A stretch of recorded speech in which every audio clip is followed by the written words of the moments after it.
1, 2, 1, 2, 3, 4. Almost a weekend and you don't know what to do. Or you just need something fun to listen to. Southside Pod! Yes, we're on the air. And the gang's all here, all things on the South Side. We're listening to the Southside Pod. Looking for the best Southside breweries. Or you might just need an awesome place to eat. Southside Pod! Mount Greenwood, Evergreen, Blue Island, Beverly, Payless, and Allsup too. You're tuned into the Southside Pod. Southside Pod! Oakland, Midlothian, Southside Pod! Oak Forest, Chicago Ridge, Flossmoor, and Bridgeview. You're listening to Southside Pod!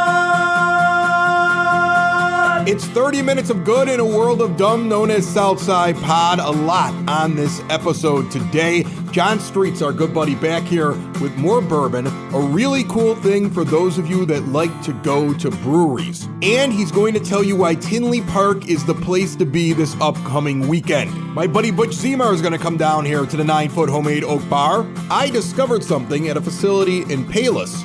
He's the expert to talk to.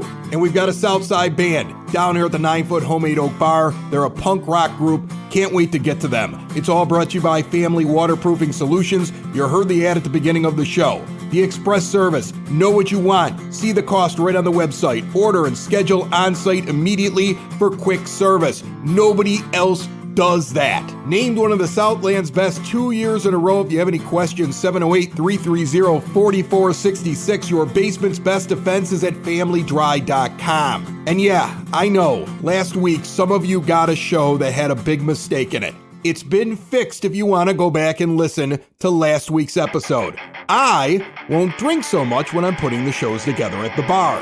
I bet you these guys have never had a drink before. Let's get our first guest in here. There's a road I'd like to tell you about, lives in my hometown. Lakeshore Drive, the road is called, it'll take you up or down. From rags on up to riches, 15 minutes you can fly. Pretty blue lights along the way, help you ride on by. And the blue lights shine with a heavenly grace, help you ride on by.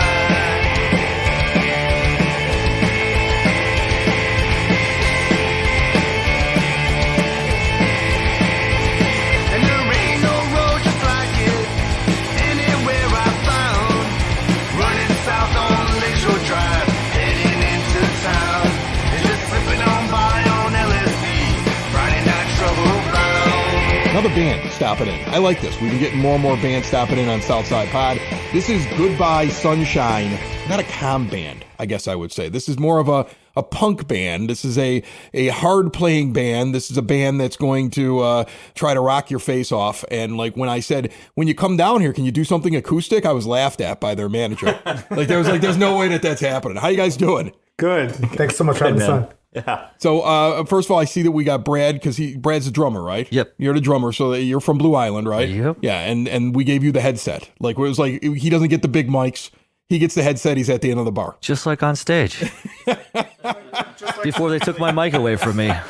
You look just like Tommy Lee from the waist up. I like the Lakeshore Drive cover. I mean, when I saw that you guys did a cover of that, my first thing was like, that's one of my favorite Chicago songs that doesn't get enough play. Correct. And, it'll be lost on people generations from now because they've changed the name of it. But that's always been one of my favorite songs. Why did you pick that song? Why was that a song you guys wanted to cover? The funny thing about that was we were going to a recording session and we had to come up with another song or two. And it always been in the back of my mind to cover that song. I always thought it was a great song. Right before we were going to the recording session, I began to look up to see if anyone had ever covered that song. And I thought for sure there had to be, even in our genre of punk rock music, somebody had to cover this song. Yeah. And I searched high and low. I called Brad. I'm like, hey, Brad, dude, just check our work here. We couldn't find anyone that covered it. And I thought, man, this would be a great song to cover. And so I did a quick, version of it on GarageBand, sent it over to Brad. Brad thought, man, I think we got a winner here. And, we just put our little, obviously it's a little bit different than the original, but, we kept kind of true to what the song was. And yeah, so it is like a hidden gem. And the funny thing was, is when we recorded at the studio, we were down in Atlanta, outside of Atlanta, And the guy that was recording us was like, that song is amazing. And then when we told him it was like, a cover song. A cover. Yeah, he's he had like, no idea. He's like, I never heard that song. He's like, don't tell anybody. And I'm like, well, everyone in Chicago knows that song. I think we'll be found out pretty quick if we try to play that card. So You have a big group for a punk band. I see a band like that, and I think to myself, well, that they should probably just have 3 members. And that you have there's more than just the 3 of you that are in this band. Take me through who's part of this band. 3.5 right now, I think. 3.5? Yeah. There's always a rotating bass player. August, how many bass players do you normally go through?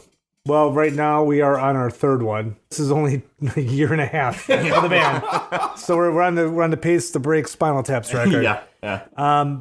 Well, Ryan, who's the original bass player, who helped write some of the first songs that we put out. He lives in San Diego. He's originally from Chicago. He flew in for the first recording session. We had Katie Karpowitz from Hi-Ho and Airstream Futures. She had filled in for the shows that we had been playing locally, but she has commitments with those bands still, so she couldn't. That'd have been cool to keep. If you get a female member in your band, I always thought that was kind of a cool thing. Oh yeah. Yeah, Like people identify immediately, like, oh, look at that. Like, girls come out because of it. Guys think it's cool that you got a female member in your rock band. Like, when I think back to bands in the 90s, I can immediately identify all of like the female players in a band because it was such a rare thing. It almost like gives you just one more. I mean, I'm sure extremely talented musician. I'm not trying to to lower it down to a level, but it is something that kind of stands out on stage. That might have been the problem is she was too talented for us. Maybe I don't know if you realize we are not that talented. We just fake it really well. Yeah, Katie was, a phenomenal bass player. I'll say this. Skill-wise and performance-wise, you put those together, I can't find anyone right now in Chicago playing bass that's better than her. Yeah. Anybody. Yeah. Male, Totally female. fair. Yeah. She goes out there and I don't know if she likes our songs, but let me tell you, if you nobody really likes our songs. But if you watching her play, you would have thought she was playing the greatest songs in the world. She sells it. Really. Stage presence. Amazing stage presence. Yeah. I mean, you get a lot of guys and girls that can stand up on stage and play the notes, but it's the presence on stage. Like I remember I had an old band director since passed on over at Brother Rice High School by the name of Leo Henning, and he came in one day and he was like, I went and saw Natalie Cole. Remember her? She did Unforgettable because she was Nat King Cole's daughter. And like the whole video was like Nat King Cole, like they were using technology that was new at the time. They found a way to splice them together, and it was such a big deal back at the time. And he goes, I saw Nat King Cole in concert. She may be his daughter, but she don't hold a stage like Nat King Cole. And that's one of the first things he said. Like, there's still, you could sing or you could perform as much as possible, but it's having a presence on the stage that people get into. Guess what do you call it? There's bands that show it. Yeah, you either show it or you sell it. So you either show it because you're really emotionally attached to it. So that comes through when you're playing the songs. You're naturally just kind of, having stage presence. And there's other bands that, they're good at selling it. They're there to like present a specific image, and they go out there and purposefully, they over exaggerate kind of in a good way, in a good, in good taste. Yeah. But they sell the music that way by, I would say like Motley Crue is a band that sells it. Oh, yeah, no question. Yeah. That's like a band that sells it. Just fun to watch. A band that sells it is fun to watch. Yeah. They know acting the crazier they act, that's selling more for them, more attention for the band. Yeah. Because, if you really went into, I don't think they even argue. I mean, they have a ton of great songs, but if you went to the whole catalog, you only really listen to 3 songs repetitively on each album. Right. The rest of the songs are garbage. Where do you guys like to play at? Is there spots on the South Side you like to play at? Because I know, Gus, you're a Beverly person who used to be in Blue Island. Correct. Right? Okay. And then we've got Blue Island over here on the drums. And then this kid's a North Sider in the middle. North Side. Yeah. Get out of my basement. You're done. Out. How often do you get to play close to home around the South Side? And are there places that you enjoy? Unfortunately, there's nothing really great on the South Side, and people don't come out on the South Side to come see bands. We pack bars. Like we play a bar in Blount called Pub Time. It's a great place to play. But other than that, there's really not too much in the area. Everything's in the city. Everything worthwhile Not a is lot in of the venues. city. Exactly. Yeah. Is it hard to get into that spot in Marionette Park? I always feel like you got to be a certain kind of band. Wouldn't be a there. place we want to play anyway. Really? Yeah. Not our That's style. not our style. Which one's that? Bourbon Street. Bourbon Street. You guys don't seem like you fit what they would bring into that place. No. They wouldn't want us anyways. Yeah. So when you play spots based on a style of music, I would imagine you like smaller venues that are like the crowds up on top of you, right? You want that intimate, I don't want to call it dive bar type feel, but something that feels like it's close, and because that's the kind of music you play, right? That would be really accurate. Dive bar. Yeah. Reggie's. We've played Reggie's. A place recently. with a cage in front of it. Yeah, exactly. Like in the Blues Brothers, where the bottles are breaking up. That's what you're looking for. That's the dream gig, right? That is the dream gig. No, but we played like Reggie's, which is a nice venue. Like that fits our style of music, But we had to open up for like kind of a band that fills the place. Cobra Lounge. Cobra Lounge is a Cobra great Lounge. place. That's our type of venue. And we played the Blonde Beer Company recently for Beer Can Festival. Were you up in front or in the back in that place? We were in the back. It was In the back.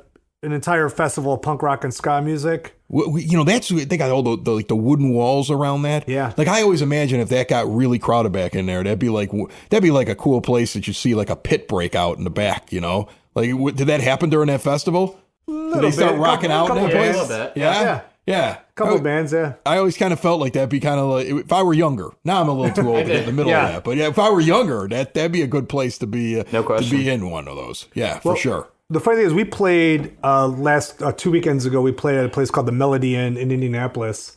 The funny thing is, when we showed up, there was a country western band playing, Like a really good one. like a really good one. Yeah, they're so they have a country western hour before they kind of kick everyone out. Hillbilly happy hour. So basically, they bring in a completely different type of audience. Yeah. Yep. That audience listens to country songs with a country band. And then the country band leaves. And if they're not smart enough to understand that the crowd is changing because there are one too many Budweisers They're in for a treat. They're in for a treat. There's a big wake up all of a sudden. But all of a sudden, it was funny because during that transition period, it was a mix of cowboy hats and mohawks. Which thank God we have a country It's song. like a really badly made video game where just the random NPC characters show up. That's what that's like. What do you guys see as the best way that you get your band exposed? I'm very curious about this in terms of like getting the music out there and getting your following and making it bigger, because I know with social media, they do everything they can to try to shut down spreading things unless you're going to pay for it. Sure. So that makes it very difficult for you to do it. It's not the same as it was 20 years ago in the music scene. Now everybody can publish their stuff and put it on iTunes. Correct. And on Spotify and stuff like that. And it's such a flooded area. On one hand, it's great because you can get your stuff out there. On the other hand, you're in the middle of the Pacific Ocean now all of a sudden with a bucket. It's difficult to get discovered. So what do you guys do? Go on these podcasts. Yeah, well, yeah. This is how you end up on Southside Pod because you have no other option. I don't think there's a magic answer because, I mean, you hit the nail on the head that it's so saturated. Anybody can put music out at any time. I don't want to go as far as saying it's a bad time to be in a band, but it's definitely more difficult because They get that video going around on the social media of the punk rock venue bathrooms with 1 million stickers of different bands. Oh, You never feel so little as a band until you see thousands of stickers of other bands. Like, oh, right. I guess there is 1 million of us. Then you get back into the bathroom a couple weeks later and somebody covered your sticker up. Oh, that's us. We cover everybody else's stickers. we got a feud with a band called Fighting for Scraps, and we like to cover their stickers anytime we see one. What You Don't Know. Is this a new one? that's off the first one recording session. Yeah, so I mean it's gonna be new to everybody listening to this. I'll guarantee you that. So yeah, it's a basic love story gone wrong. A basic love story gone That's what wrong. the song is about. That's solid. About, girl dumping you for the wrong reasons and then wanting to come back after she dates a real wrong reason. Personal experience? No, He's the real wrong reason. I just flipped it. Correct, I flipped it. That's all. That's awesome. All right, well, Brad, August, Shane, I appreciate you guys jumping down here. The name of the band is Goodbye Sunshine. What do you want them to go? You want them to go to your Instagram? You want them to follow your Instagram, Facebook? Spotify. Is there like some weird And Spotify, website on the yeah. dark web you want them to do? Go MySpace. to Spotify, MySpace. Zanga. Yeah, there you go. You got an AOL account you want to give me an email for? Remember when bands were doing, they were going on to dating sites and making things? It's still a solid and idea. And they were inviting to a singles event. It was really their show. I think we got to use it. That's a good one. What are you giving that away for? It sounds like a solid idea. Edit that out. Edit that out. That's our idea. Edit that out.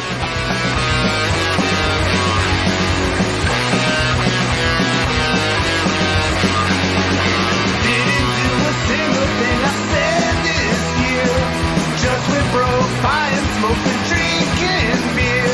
But I'll tell you something, I'm not nothing. I do really care. You and I can get away sometime this fall. Work real hard and save my dough, we'll see it all. But you said we're over, I'm going nowhere. I'm sharp as a rubber ball. I'll tell you something, I'm not nothing to be sad when I don't call.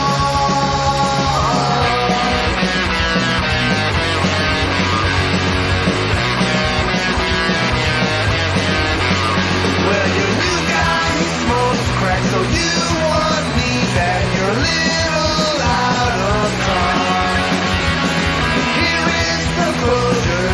Fuck you, it's over. I'm so glad you're not mine.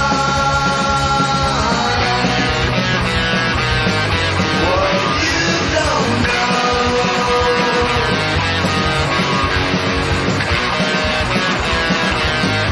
What you don't know. You don't know.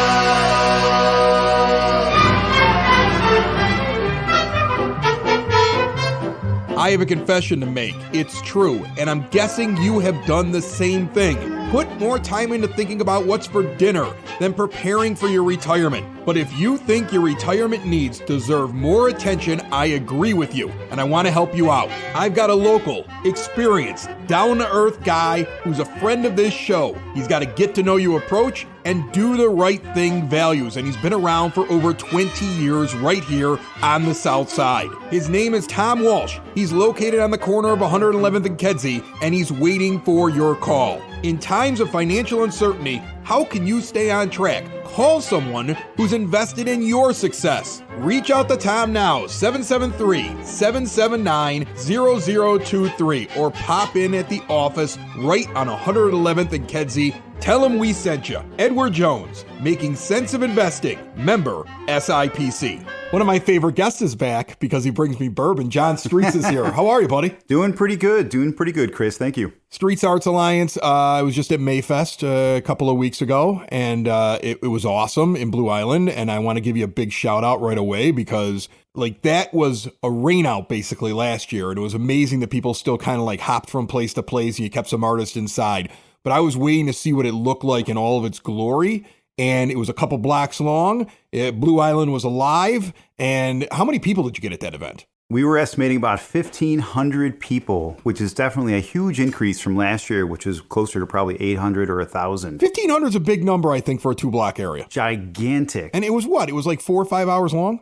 It was 5 hours long. Yeah. It was 12 to 5 or longer for those that stuck around at Blue Island Beer Company and drank more. Oh, I stuck around. You were there. I was there. All the elites were there at the end. It was a who's who. I loved what happened at Mayfest. I thought it was really cool. I thought it was well set up.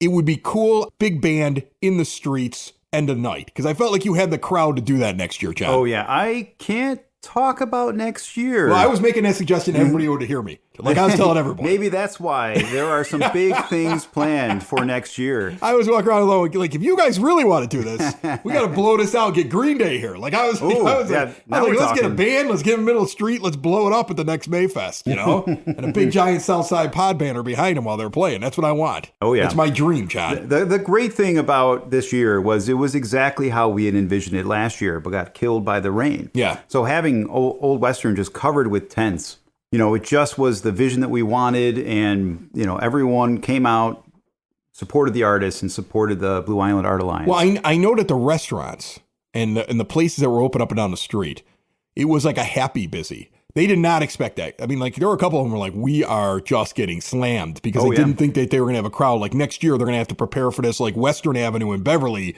prepares for the Southside Irish Parade. They're going to have to know this is coming, I think. Exactly. Yeah. Butter Upon Bacon, Bub Cafe, they weren't open yet. They will be open for next year because I'm pretty sure they're opening up in the fall. But they were doing something that day, They weren't had a table outside of their new space, and they were just kind of serving up some sandwiches. Yeah. And I definitely got their chicken sandwich. It was absolutely delicious. It took me about 3 hours to eat it, but that's the problem of a curator, you know? Yeah, you're walking around doing stuff. You were busy that day. Very, very busy.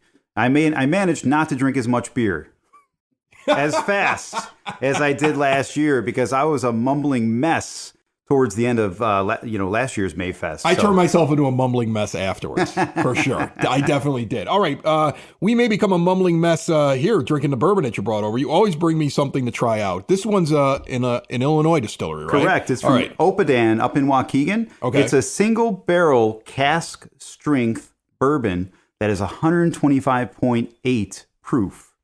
I love it. We've been drinking it now for a little bit. Yeah. Any comments about it? Well, it's good, and you can tell it's cask strength. Oh, yeah. I mean, like, that's the thing. Like I have a decanter. You can see it around the bar where I put a little bit of every bourbon that I ever get. Like, if I get a bottle, I put a little bit in there, and I just kind of make a blend. And it's really cool because you get all these different flavors. Sounds and it horrendous. constantly changes. It's really cool.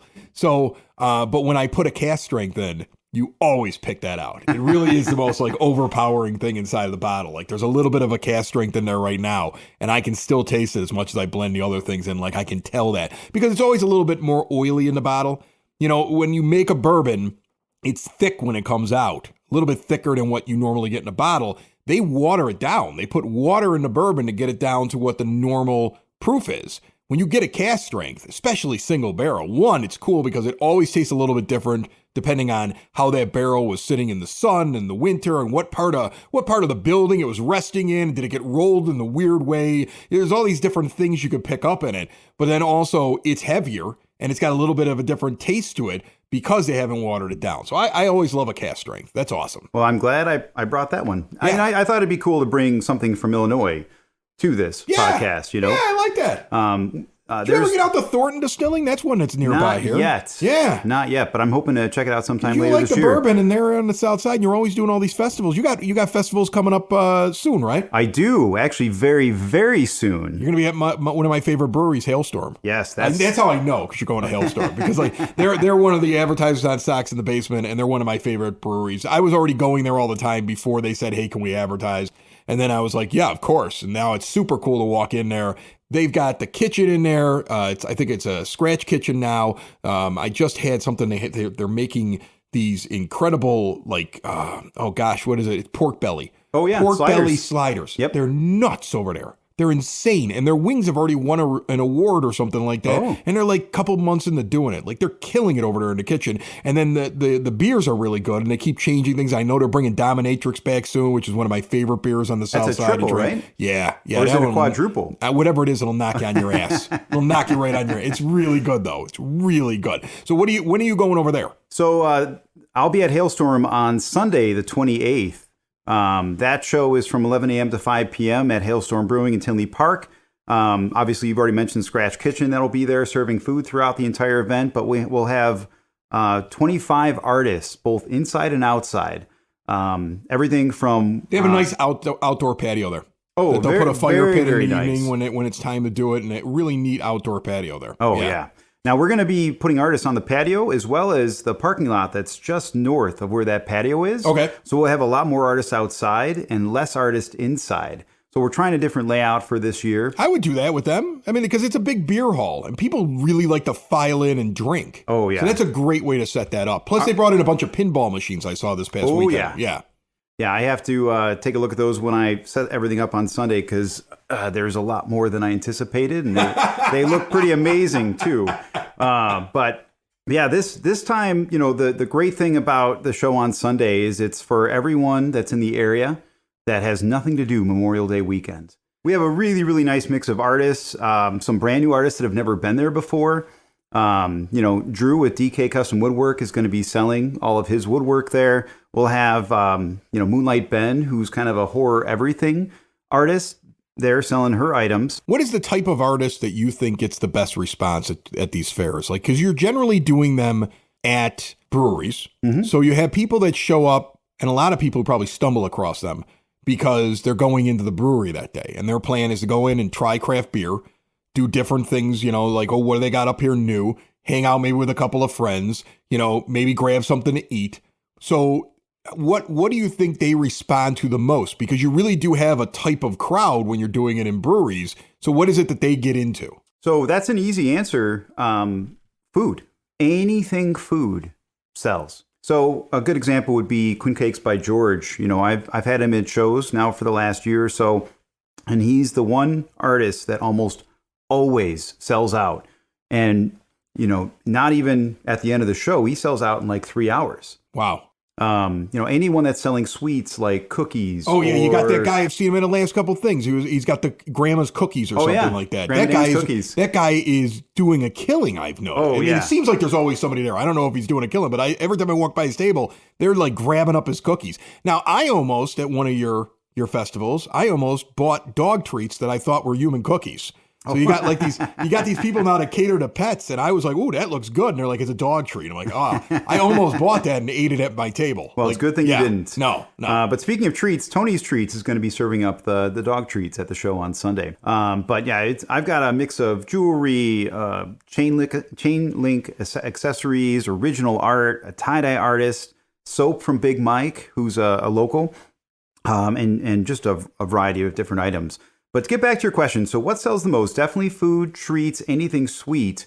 Followed up to that, I would have to say it's a cross between original art and jewelry.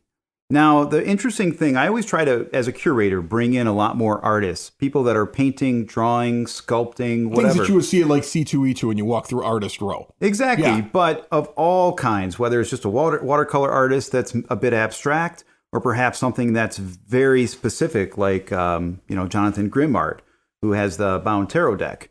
I try to get a little bit of every kind of style at the show, and that's one of the things that makes my shows unique and intimate, is that you're going to find these kinds of unique artists that you won't find at some of the bigger, gigantic shows where you have to walk 10 miles to get from one point to another. Right. This is something that's inside a brewery or on their patio that you can relax with a drink in hand and just kind of shop everything, all these different one-of-a-kind items. Well, that's what artists. I was like. I can have a beer and I can walk along, and then I can sit there and say I'll be back, and they know I'm still sitting at a table, and I can think about it, and I kind of dig that whole scene. You've got another one that weekend too, right? Do you have one on Saturday before the hailstorm one? Yes, the Pet Market. Very simply named the Pet Market. It's for your pets. Yeah, it's everything for your pets. Where's this at? So this is at Sound Growler Brewing. Can you bring your pets in the Sound Growler? No. I'm so glad you asked that. When people see Pet Market, they figure some of these breweries will let you bring the dog in. Well, this is neither of the breweries I know this Hailstorm weekend. doesn't do it. Yeah, I know Hailstorm doesn't do it. But you can have your pet leashed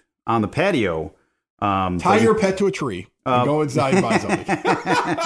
That's a great idea. There's plenty of benches to tie him to. I do not endorse that. No. Please don't do that. If you bring your pet, definitely keep an eye on your pet the entire time. Right. But bring friends. So bring you can a take child. turns. Bring like a teenager. One of your moody teenagers. I have 2 of them. I can loan you one. And have them sit there and hold on to the dog outside while you go in and drink. That's what you should do. So how many pet vendors are there to be able to do something? An entire market. In traditional fashion for one of my shows, I have the full swath of everything you could ever imagine at an artisan market. From your original artists that have pet-themed items to someone selling pillows with some amazing, dog and cat motifs on them. I've got dog treats, bandanas, cookies that are shaped like the things animals. that I was going to go eat. Yeah. But dog ties, leashes, apparel, 3D art, all with a little spin of pets in mind. Who comes up with these? Is it the breweries tells you we want to do a pet thing, or they say we want to do an event and you go, it's time to do a pet thing? It's 100% me. Yeah. No, that's a lie. So one of the things I want to bring up, obviously there's the 2 shows this weekend that I really, really want everyone to check out. The Pet Market at Sound Growler on Saturday, and the Flurry of Makers Artisan Market at Hailstorm on Sunday. But if you haven't been to either one of those breweries in a while, they have this little thing called the Passport that they just started handing out at all of the breweries in Illinois. Oh, there's an Illinois drinking passport? Oh, yeah. So I'll show that to you. Where did you get? I didn't know they had this, you because I know Dixie Highway Brewery Trail had their own passport, and I finished that. But you're telling me there's an Illinois brewing passport? Oh, yeah. Where do I get one of these at? So a lot of the breweries, they all get a giant stack of them. I know a lot of people in some of the groups on Facebook have been frustrated because they haven't been able to get their hands on some of those passports because they run out. But, like Lunar Brewing in Villa Park, which is in my hometown, they've got a bunch left, and there's certain breweries all around that have some of those left. So if you haven't secured a passport, definitely maybe just kind of look around on Facebook, see if you can find one that has some, or just go around and check them out. John Streetz literally has his finger on the pulse of the artisan markets, the breweries, the bourbons that he brings down here to the bar, and he's a really cool guy. Check out the things going on this weekend. Sound Growler and Hailstorm out in Tinley, both of them. Yes. So just, spend your time out there this weekend. Check out all those artist markets, and John will be back, I guarantee you, next time they have something else really cool coming up here on the South Side. Definitely. Thank you, my friend. You bet. Thanks, Chris.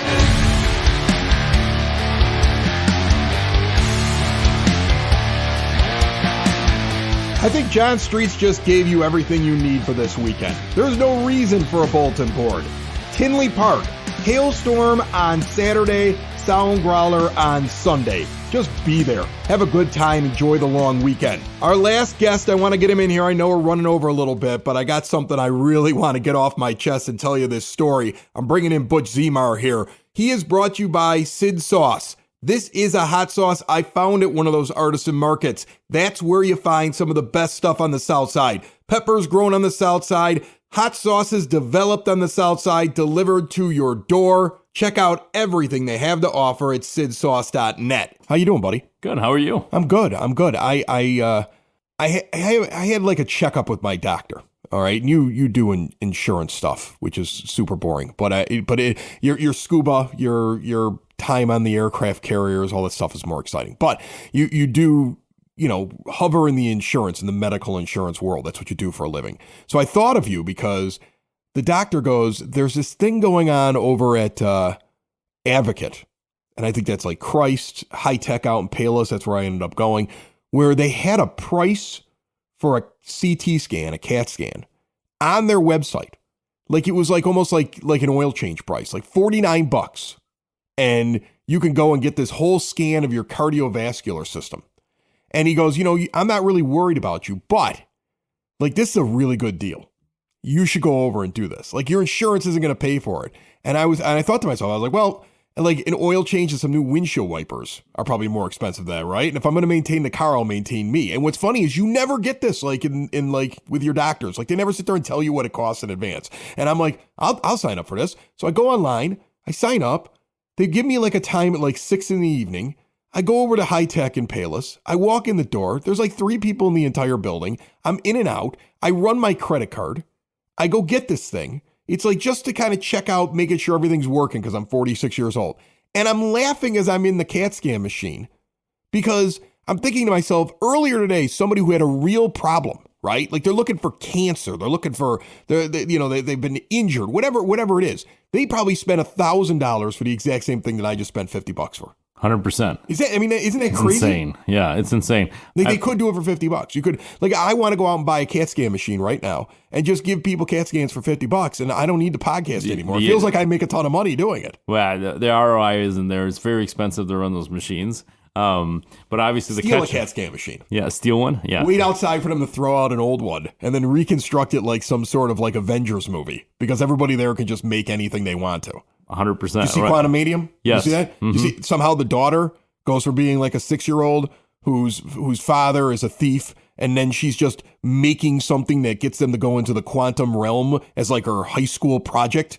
Like, are you like they can make anything, sure, right? Sure. So I figure I can make a CAT scan machine. Yeah, of course, right? Out of a scratch, right? Yeah, and make some money off of it. Yes. Like, I watch those movies. I should be able to make a CAT scan machine. Sure. They're betting on something to be found on those exams. That's where they're going to reap the return on. They're hoping they find something. Yeah. Mm-hmm. And then if they don't, I'm just out $50. Yeah, that's correct. Yeah. But and you get a little more confidence that whatever you're doing is doing okay. Yeah, like you're. But my point is, and what stuck out to me was that I'm going and getting something that you would consider be a medical procedure, but the price is there right at the beginning. And it's something that I was able to rationalize and say, yeah, that's worth it. You know, every once in a while, my blood pressure's up a little bit higher than it should be, not crazy. But he's like, I don't think you need pills or anything like that. But what would be the harm in just checking and seeing, like, are you going to have a problem in 15, 20 years? And I'm like, well, I would like to know that. I'd like to know if there's something I got to change, right? I mean, if he tells me I can't drink beer anymore, well, then I'm just going to die because that's whatever. Not going to happen. Not giving up the bourbon. Yeah. Okay. I'm not giving up going out to these breweries and everything for this podcast, but I could probably make other changes.